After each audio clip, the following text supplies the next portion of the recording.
Messi Ronaldo football দুনিয়ার দুই মহাতারকা। বিশ্বের বিভিন্ন প্রান্তে ছড়িয়ে ছিটিয়ে আছে তাদের সমর্থক। রোনালদো মেসিকে নিয়ে দক্ষিণ এশিয়ার উন্মাদনা একটু বেশি। আপাতত মেসিকে দেখার সুযোগ না হলেও পর্তুগিজ মহাতারকার সমর্থকদের জন্য সুখবর, ভারতে আসছেন ক্রিশ্চিয়ানো রোনালদো।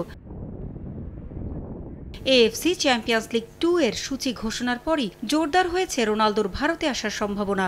ড্রয়ে ভারতের এফসি গোয়ার সঙ্গে গ্রুপ ডিতে আছে আল নাসর, ইরাকের ক্লাব আল জাওরা এফসি এবং তাজিকিস্তানের এফসি ইস্তিকলাল। 32টি দল 8 গ্রুপে ভাগ হয়ে চ্যালেঞ্জ লিগ 2 এ খেলবে। 16 সেপ্টেম্বর থেকে মাঠে গড়াবে আসর। আগামী বছর 10 ফেব্রুয়ারি থেকে শুরু হবে শীর্ষ 16 খেলা। মার্চে হওয়ার কথা কোয়ার্টার ফাইনাল। 7 এপ্রিল থেকে সেমিফাইনাল এবং 16 মে হবে চ্যালেঞ্জ লিগ 2 এর ফাইনাল।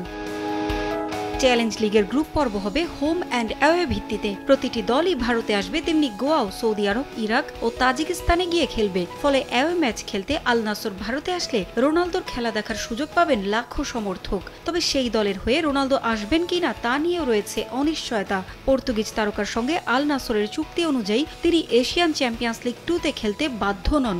এটা পুরোপুরি নির্ভর করছে CR7 এর ইচ্ছের ওপর। রোনালদো চাইলে খেলতে আসতে পারেন, না চাইলে না। ক্লাব কর্তারা তাকে কোনোভাবেই বাধ্য করতে পারবেন না। মাত্র কদিন আগেই ইউরোপ ও যুক্তরাষ্ট্রে খেলা ফুটবলারদের অস্বস্তির কথা বিবেচনা করে চীন সফর বাতিল করে দেয় আর্জেন্টিনা। তাই রোনালদো সৌদি আরব থেকে ভারতে খেলতে আসতে স্বস্তি বোধ করবেন কিনা তা নিয়েও রয়েছে শঙ্কা।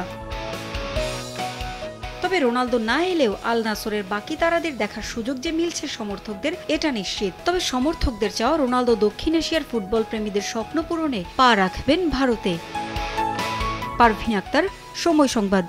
কিন্তু বাথরুম যা তা ওডোনিল নাই। সুবাসিত ঘরে স্ট্যাটাস বাড়ে।